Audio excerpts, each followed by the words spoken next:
So Yep. I'll share something with you that you will not hear anywhere else. Hey, welcome to Super Social Club. I'm Jeremy. This is Whiskey and 6. I'm Rob. Welcome to the Whiskey Rant Podcast. It's a little crusty. It's frustrating. And it's going to be a little bit of a rant. I don't understand it. I don't know why. Some sort of injustice. Anyway, end rant. Hello and welcome back to the Whiskey Rant Podcast. I'm Jeremy. I'm Rob. And again, we have a legend amongst us. Ralfy, thank you so much for coming back on the channel. The original Whiskey Ranter. Ralfy, how are you? Hello, chaps. Lovely to be joining you. And I'm absolutely delighted that I have not been banned for life from your channel for opinions and slightly controversial perspectives. I'm looking forward to your questions, so fire away. That's what we're all about on this. And we actually loved having you on the first time. So we thought, who better to have than Ralfy? I mean, this podcast is inspired by your channel, and we don't Absolutely. hold back with what we say on here either. And we want to talk to you about kind of extras that you came out with. One of your most passionate, I would say, kind of rants.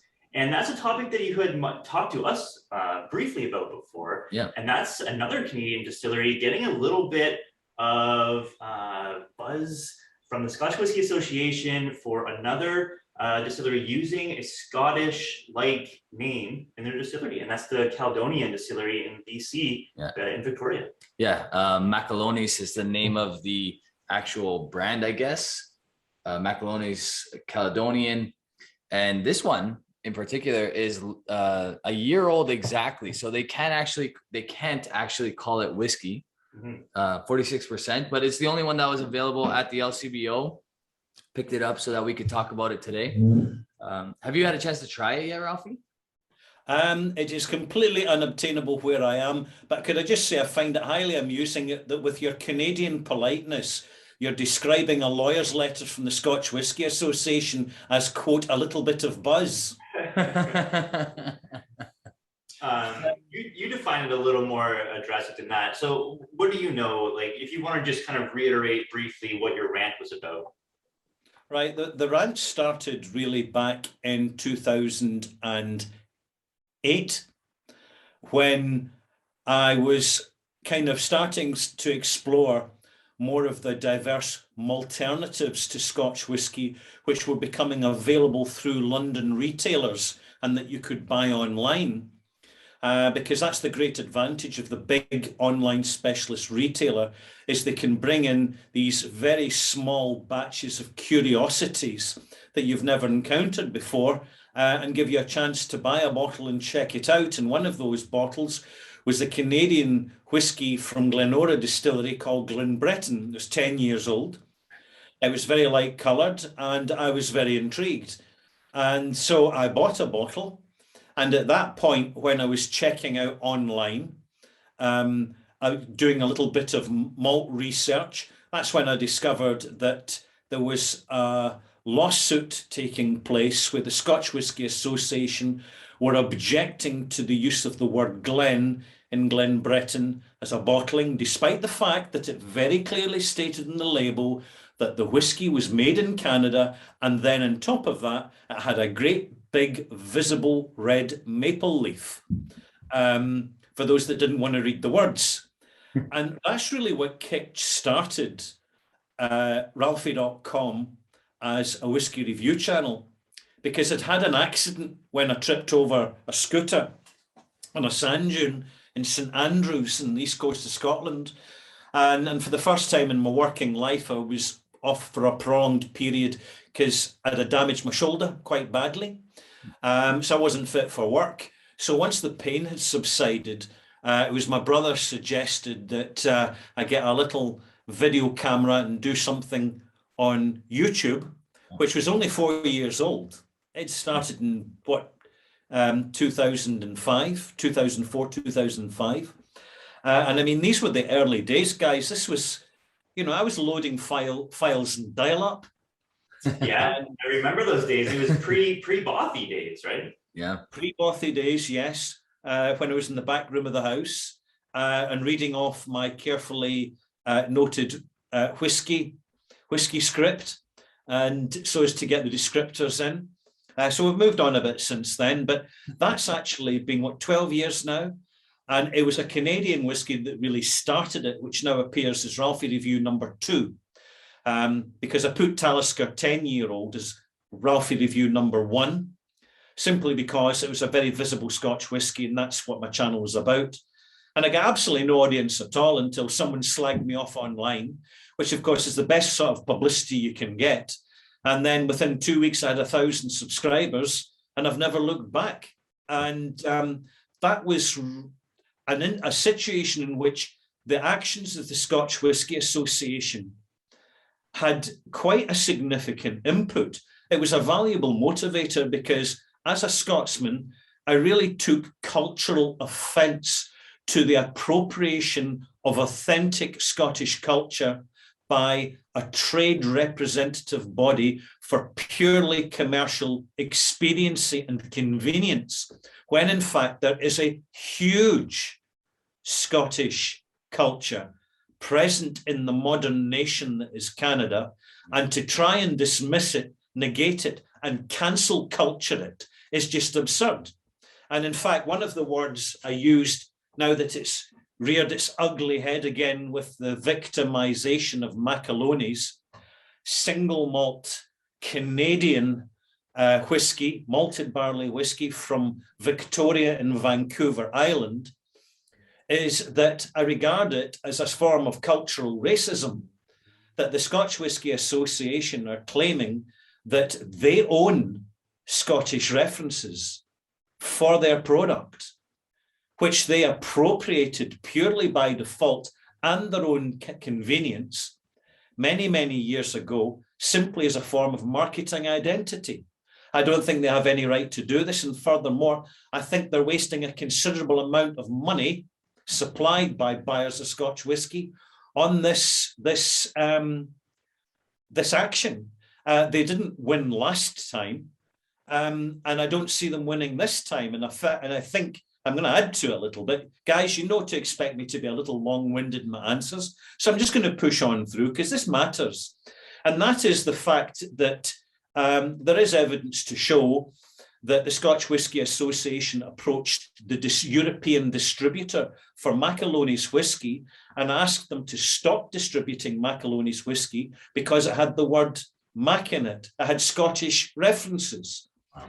And that's all very well if you've got a German distillery that just shoehorns in the word Glen or Mac or anything. Now, that's legitimate. I think in that instance, the Scotch Whisky Association are right. But when Macaloni's have done absolutely nothing wrong in Canada, the country which is the source of their whiskey, then they should not be facing this preemptive action to cancel their product in a market due to the action of the Scotch Whisky Association, which appears, and I'm picking my words carefully, which appears, as far as I am aware, to be applying unreasonable harassment pressure on a distributor simply by virtue of them going about their perfectly legal and legitimate business. That is risky and that is dangerous. And I think that some senior decisions makers in the Scotch Whisky Association need to take a big deep breath and re-examine the situation carefully. Yeah, I mean, what are we talking about here? I mean, Graham McAloney is the owner of the distillery. He's using his own name, given surname as a distillery name. I mean, I don't know where the Scotch Whisky Association really has a leg in this. I get Caledonia, Caledonia is the old Latin word for Scotland, if I'm not mistaken. Correct. That is correct, yes. I mean, I get that the Scotch Whisky Association wants to protect their brand and they want Scotch whisky to be Scotch produced.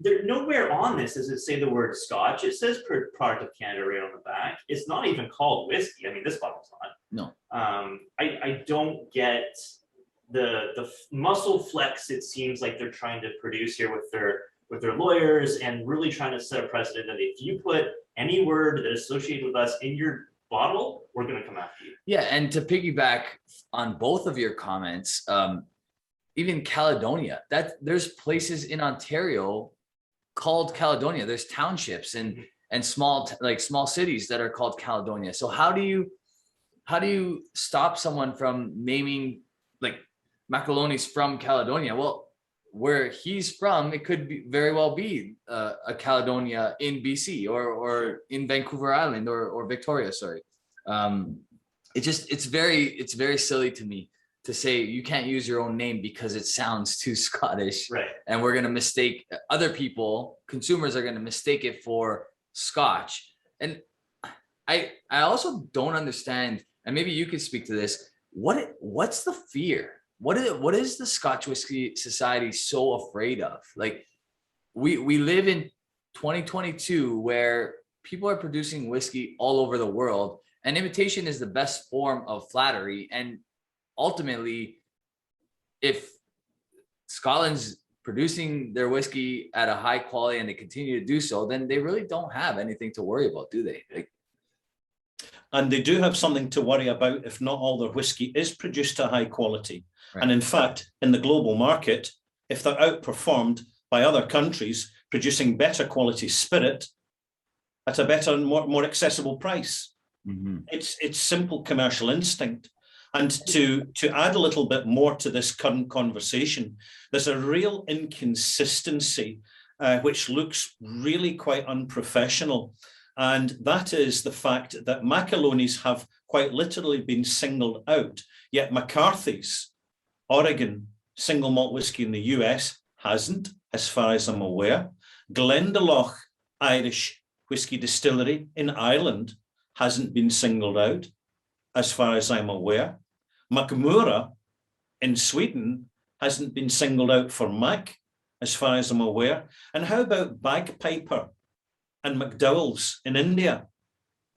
These are clearly appropriated Scottish references that are familiar with Scottish brands, which are on Indian and clearly identified on Indian whiskey.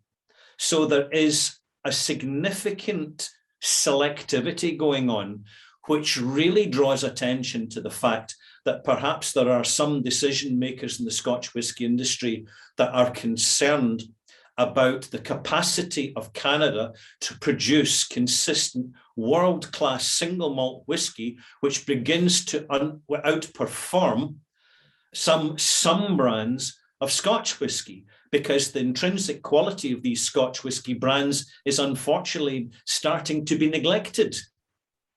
Yeah, and it's funny is while you're speaking, a light bulb just went off. Is, you know, geographically speaking, there's parts of Canada that are very similar in climate to Scotland, and there's parts of Canada that, I mean,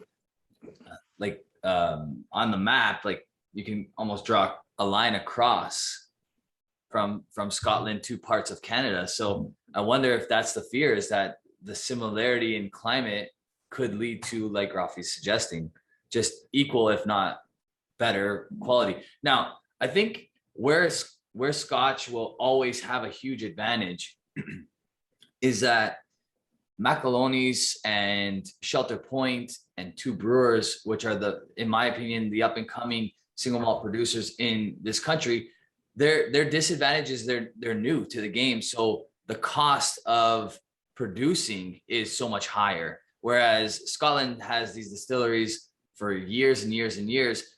So the product, like, they can charge, this was $123 as a 1-year-old single malt, right? Whereas, you know, $123 gets you an 18-year-old single malt from Scotland. You know what I mean? So there's a big price difference, and I don't know if we'll ever be able to touch that. Yeah, and I think that, like, distinguishing whiskey from regions, I don't disagree that the Scotch Whisky Association, you know, is Scotch. That is the name that distinguishes Scotch from other whiskeys. There was a great example about Diageo, Crown Royal, one of the biggest brands in Canada, if not the biggest, Right. came out with what they called bourbon mash, and it had the word bourbon mash written on the front label. Right. That got approved by the tax in whatever bureau in the US to be approved. They immediately reneged on that and took it back after the word bourbon could not be displayed on a Canadian whiskey, Right. even though it was made like bourbon with a mash. Yep. So that got yanked. And that I don't really have a problem with. If you're putting the word bourbon on the front label, it should be following the bourbon rules. Yeah, I agree. A bourbon should be made in the US. Like that's part of the rules, and that's what it should be. Just like I don't think Canadian whiskey should ever, it doesn't matter how similar it tastes or whether it's better or not, it should never be able to put Scotch on the label, of course, right? So and they're not doing that. They're right? not doing this is not saying anywhere on it that it's Scotch whiskey. Right. Quite important is the fact that as soon as any identity is taken by appropriation, you lose the quality of your own authenticity, of your reputation that others can't appropriate. And there should be absolutely no shame or misgivings about having absolute pride, not just on what Canadian whiskey is and the variations and diversity of Canadian whiskey, but what it is capable of. And frankly, we're simply not seeing best versions of Canadian whiskey in the UK market because it isn't bottled and made available. As I mentioned earlier, small batch or single cask with an age statement, higher strength, 46% is ideal, or cask strength, marked as unchill filtered and natural colour. Now, I've got a bottle in front of me, guys, of lot 40. It's bottled at 43%. It is 100% Canadian rye, matured in fresh oak casks, not reclaimed casks, not salvaged casks that have been seasoned with sherry or previously contained bourbon. These are new wood casks, and the result is excellent. The balance, the poise, the character, a mellow version of rye whiskey, which you simply don't get in the US, which is much more feisty and aggressive in whatever form it takes, including wild turkey and you know, all the other options. And I really look at, I've got a global overview. I've started with Scotch, but I really do have a global overview now, talking not just to whiskey distillers outside of Scotland, but rum distillers, brandy distillers in South America. I'm getting a very unique insight into the globalization of whiskey and matured spirit culture. And what I notice is that the domination of Scotch whiskey is very much visible in the conversations you find online, but there are other gems out there which, with a little bit of tweaking and tucking and a better caliber of presentation, can take on Scotch whiskey anytime. And I say that as someone who is Scottish and who cares deeply about the quality of Scotch whiskey, because that and that alone is what will preserve the reputation of Scotch whiskey in the future, and the jobs and the economy and the sense of identity that Scotland needs from whiskey. It's got to be about quality, which is why, along with Roy Duff, I co-founded the online Scotch Whisky Awards to promote that, to give very visible, direct and tangible feedback directly to the industry about where what they call the consumers, but we're customers, where we are at, the informed, articulate, self-educated customers that do our apprenticeship in smell and taste over years and years. We pay the premium, but we expect to be rewarded for it. And when we're going out into the market and we're buying relatively familiar brands and we're initially doubting ourselves, hang about, this isn't what it used to be. This whiskey is reasonable enough, but look at the price I'm paying and look at what I'm getting. It's the smell and taste. It's not quite what it was. And as soon as that happens, it's very quickly discussed, and people to start to look around for other options. And I find it fascinating, in particular, watching the rum scene and seeing these rums that are now appearing in my radar, which I never even knew existed, like Beanley from Australia, a 5-year-old Beanley rum, fantastic stuff, absolutely amazing. And I know for a fact that when I review it in a few weeks' time, and I mention that your Australian malt mates and whiskey drinkers are going to say, hang about, Why should I pay good money for a bad whiskey from Scotland when I can get a good rum from Australia?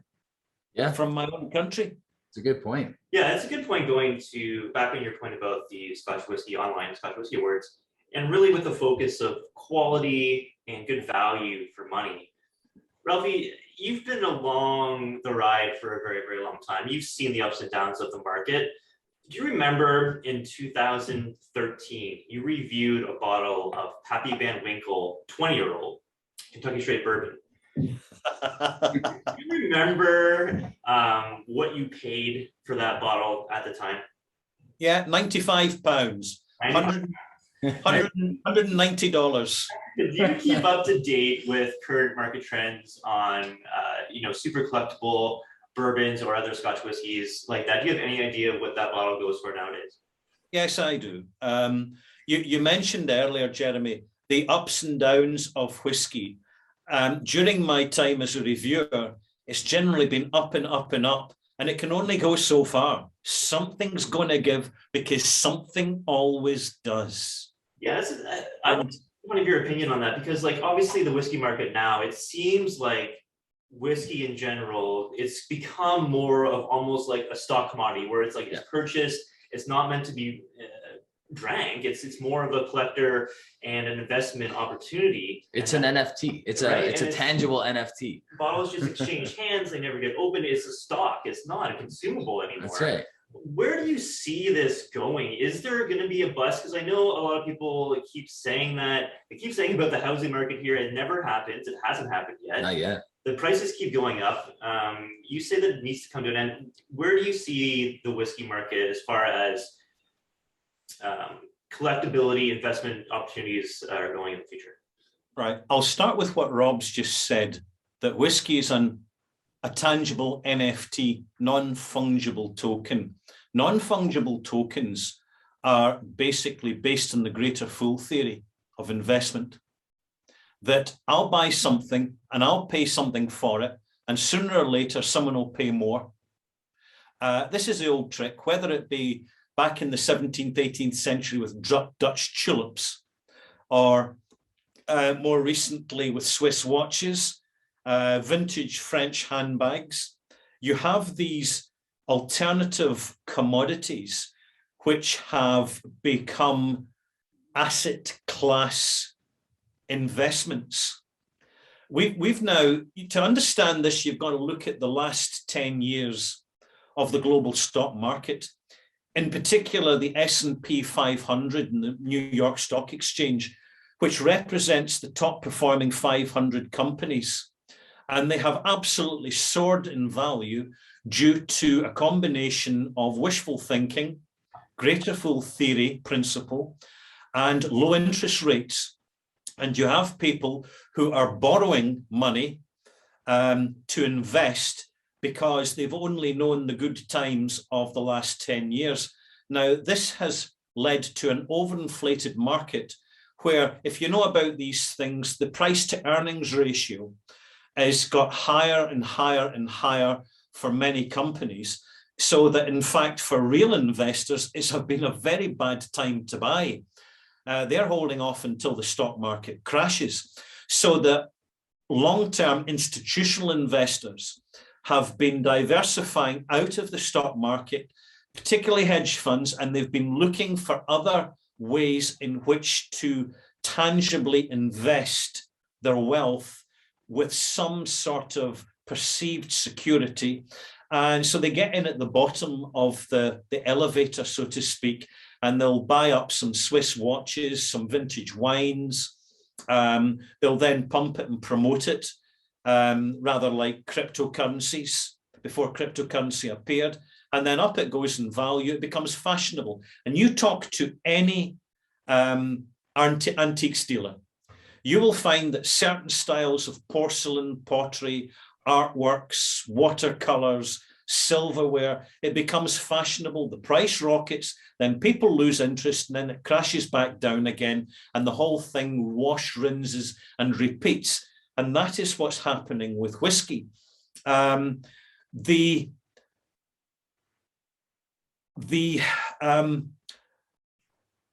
start with the traditional auction market, where they've had the few dusty old bottles, which have gone for about 3 or 4 times the original price, and they're generally bought by enthusiasts and traditional whiskey collectors that just want a big bundle of bottles in their cellar. That's long since gone. You now have a new generation who are monitoring, who even have bespoke computer algorithms to monitor what's selling at which online auction, which traditional auction, what the prices in retail prices in shops.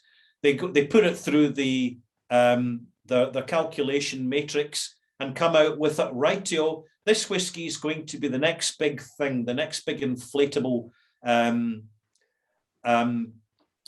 hedge. Great example, Daffmill. Really good example. Old Macallans are still doing it simply because for the people with money and absolutely no clue about whiskey, they're very identifiable and people can just latch onto them. And they're presented as outrageously inflated collectibles. And I really think that this is going to come back and bite Macallan badly, because not that long ago, they did a range of non-age statement Macallans, which frankly were not very good. And before that, they had a fine oak series of ex-bourbon cask matured Macallans, which they bought back from an independent bottler. And some of them, frankly, were crap. Yeah. They really weren't good. Sure. And when I complained to Macallan about it, I get completely blanked. And I tell you what, I once made a complaint to Diageo about a bottle of Talisker. And nobody has given me more professional response than Diageo. Oh, wow. They gave me a very simple, civil reply. We're going to send you a package. Please send the bottle back to us. We will examine it. That's what I did. They then, obviously, they tested to make sure it was authentic and original.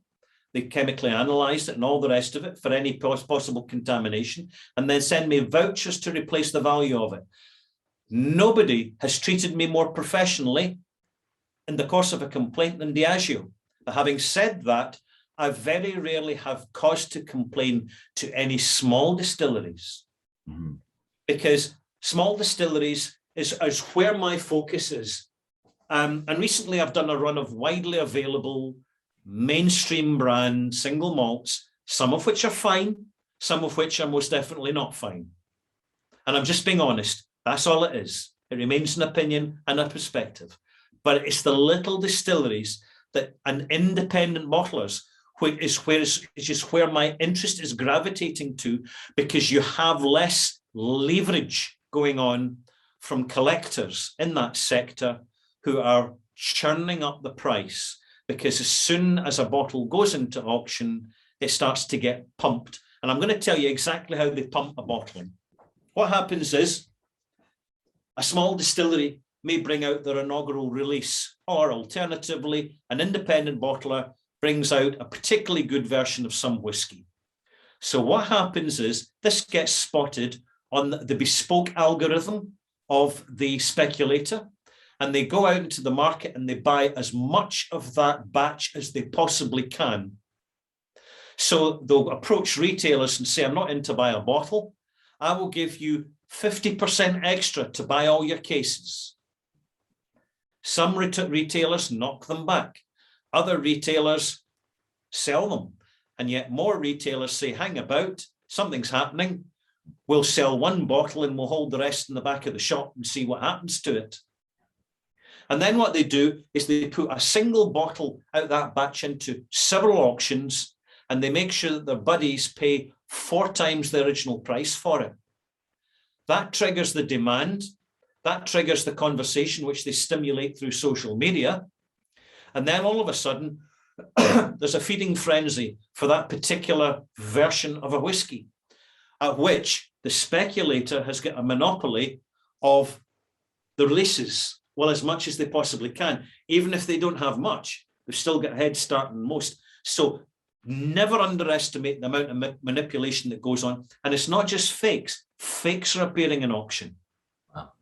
They're still out there. Doesn't get much of a conversation, guys. I mean, this is one reason when I'm looking at an auction, I'm not looking at Scotch whisky anymore. because everybody's attention's in that. I'm looking at some rums, Canadian whiskies, cognacs, mezcals, because the chances of them not being fakes are about 90 to 1, if not more. Yes. It's probably 99 to 1. We've seen that happen before. We've seen that happen with Weller when they release a new bourbon, like the full proof or Right. the single barrel. Right. We'll see the secondary market and we'll see manipulation when people will come in. Who's going to set the price of this new release? What's it going to be at? And someone will come in and bump up that bottle and have stock of it in the background. We're seeing it in real time right now with Macallan Harmony. Yep. There's people on Instagram, they're bragging about 100 cases that they purchased, went through the entire state of Florida and bought up as much as they possibly could. Entire wall of Macallan boxes of Harmony. And their comments would be like, look at the UK auctions, look where this is going. This is going to get to 800 pounds by the end of the year. Here's my investment, here's my retirement, whatever. Yeah. And it's right. It's just false manipulation because that whiskey not worth 800 pounds. No, absolutely not. I mean, an argument can be made that probably very few, if any, whiskeys are worth 800 pounds. But Sure. you know, I mean, look at the new Springbank. Well, not new. It's 2020 now, so 2 years almost old. But the Springbank 10 local barley, just because it has a few shades darker color to it than previous batches, it's like, I think the last time I checked, €1,600 on Whiskey Base or something like that. So yeah, and Ralfy, like we're starting to experience whiskeys that we were accustomed to finding and paying a decent price for. Yeah. You have, I'm sure, loads of bottles that you were like, oh, I could get this anytime I wanted to for a good price, and now it's not on any shelves. And if I want it, I'm paying 5 times what I used to pay. Where is there anything like that you've experienced recently? I mean, I'm sure you have lots, but Well, I'll tell you the story about the Pappy Van Winkle. yeah. I went into the Good Spirits Company. It's a small shop in Glasgow. And what I like them about Good Spirits Company is I remember these folks when they worked for a much larger retailer called Oddbins. And that's where they did their apprenticeship. And they saw the opportunity for a one-off specialist bottle shop, sourcing less obvious bottlings and selling them at accessible prices out with the London market, because of course they're based in Glasgow. And it's not just whiskey, it's rum, bourbons, rye, Canadian whiskies, and other more exotic liquors, like, for example, specialist Italian vermouths, of which they have. I bought a bottle recently and it was just such a fantastic alternative.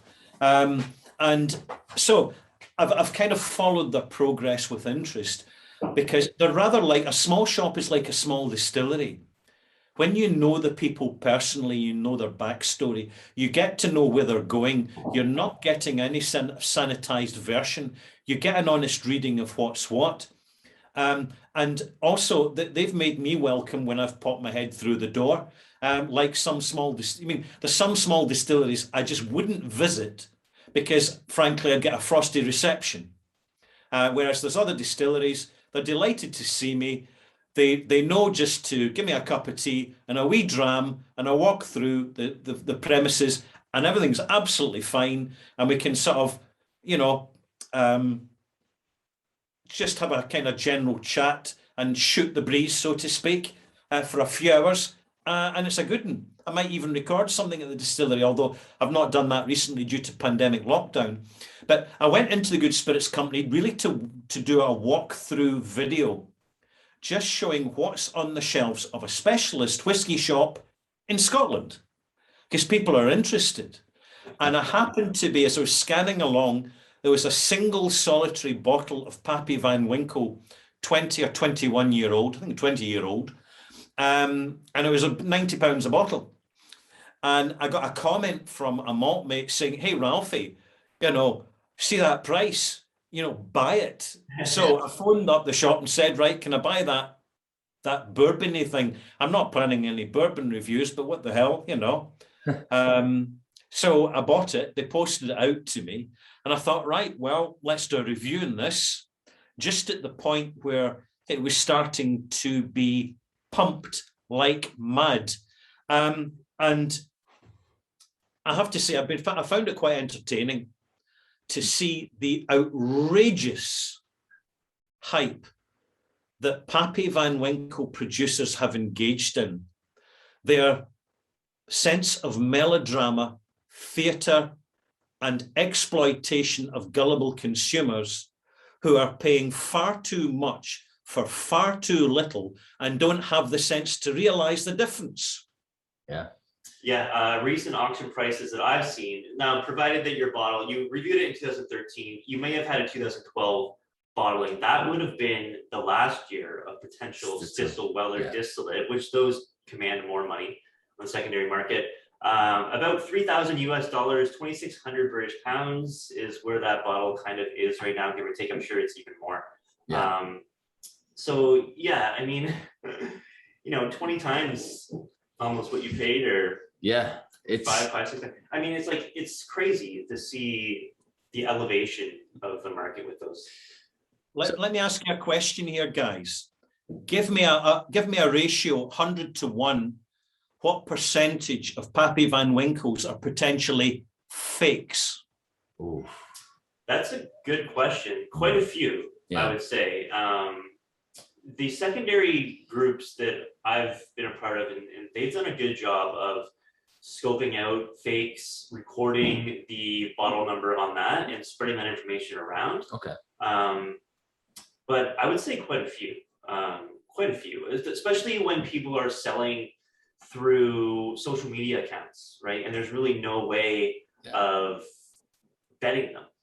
I would say quite a bit. I mean, percentage-wise, I don't know, maybe like 25% of all transactions that we do. I think you got to be wary of every time a bottle of Pappy is open, that you once you consume that bottle, you should smash it, because the odds are, if what does an empty go for? I bet you can make your money back just on the empty, just because they know that they can refill it with garbage. Oh, there's a huge market for empties. Yeah. Right. That's what I'm saying. So it's almost like the onus is on the consumer to smash that bottle, because it will end up. So pretty much the entirety of what these guys can get their hands on as far as empty bottles, which is, I mean, a more, I would say an easier question to ask would be how many actual bottles of Pappy Van Winkle are open, and that's probably like in the low, like under 10%.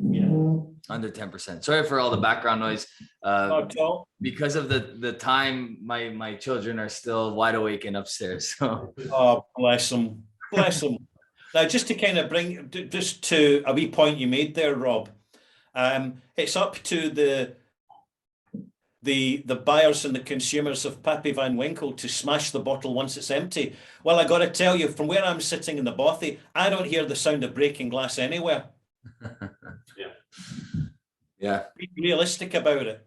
It's true. I know. And I guess that's not a realistic expectation. It's just, it would, if there was a little disclaimer on each bottle, please dispose of this glass or something, just because of that, Yeah. I mean, the small database of serial numbers and fake stuff, I mean, it was distributed decently among that group, but people outside that group, I mean, they have no idea. And, the average consumer, they hear the word Pappy Van Winkle and automatically they trigger that's a really expensive bourbon.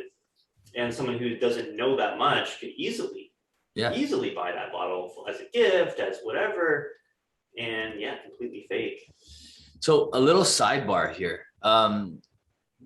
Perhaps I have a little bit of a feeling as to why the Scotch Whisky Society went after this bottling. Does it taste like Scotch? At 1 year old, I've had whiskeys from everywhere that are not as good as that. At 1 year old. So, and I don't know anything about this bottle. There's not a lot of information. There is an ingredients list at the back, which is just water, barley, and yeast, which I like. I like to see the ingredients on the back, which I would assume if that's on the back, then there is no E150 or anything else added. It says non-chill filtered on the front. It is 46%. Right. 1 year old. Just to give you some insight, you can't actually state ingredients in Scotch whisky. Right. That's right. Right. Yeah, So to actually state ingredients as ingredients on a Canadian whiskey is a major form of disclosure. It's a serious form of disclosure. By far, the majority of Scotch whisky producers make no mention of what the product is made of. And the only exception really is the cooperative supermarket, who have a content list rather than ingredients of what's in the bottle, which is alcoholic beverage and E150 colorant. And that's basically it. Now, as something I want to just bring to your attention, because discussing the context in the context of that Pappy Van Winkle, there's a book that I would recommend, highly recommend to your listeners, and it's called The Billionaire's Vinegar, by Benjamin Wallace. And it's something that you can pick up, say, as a Kindle edition for $8, £8.50, or a paperback for about £12. And I bought a copy of that, and it gives a very insightful, entertaining, and very professionally presented, detailed insight to the wine racket in the 1990s.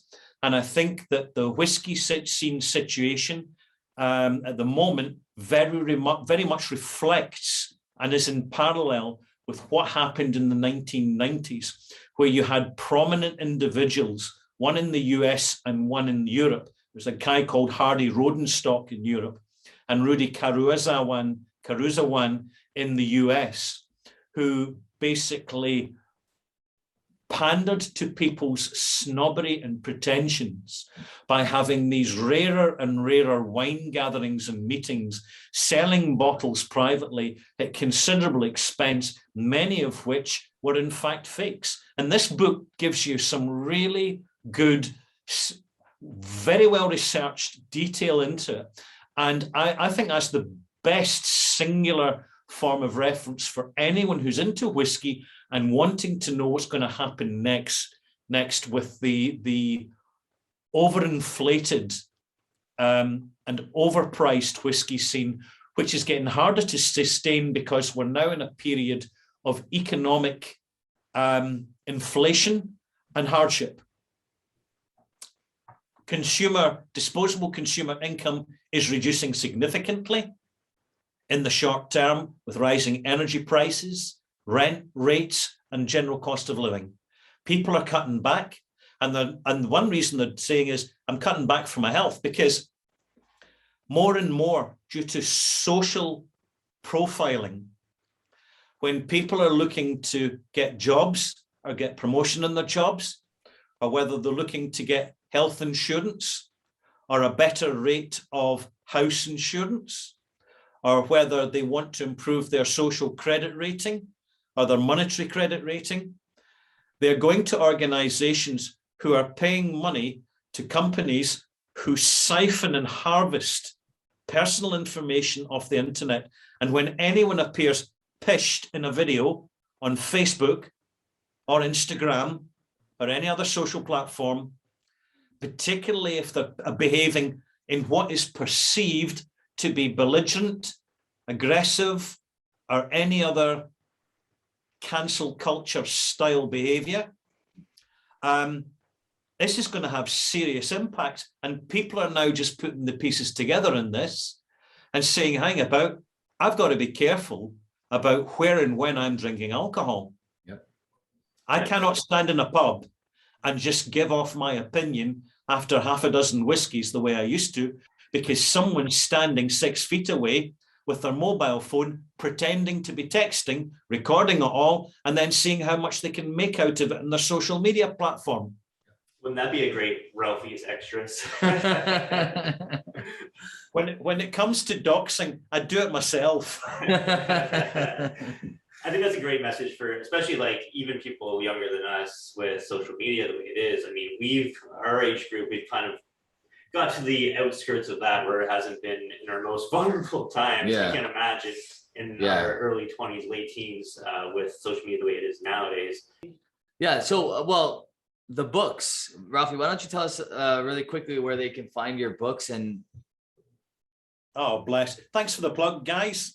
I've got 2 books published, self-published, with both on Amazon, but also in bookshops as well, because as at the end of the pandemic, as bookshops open, they're checking to see what is selling online so they know what to stock.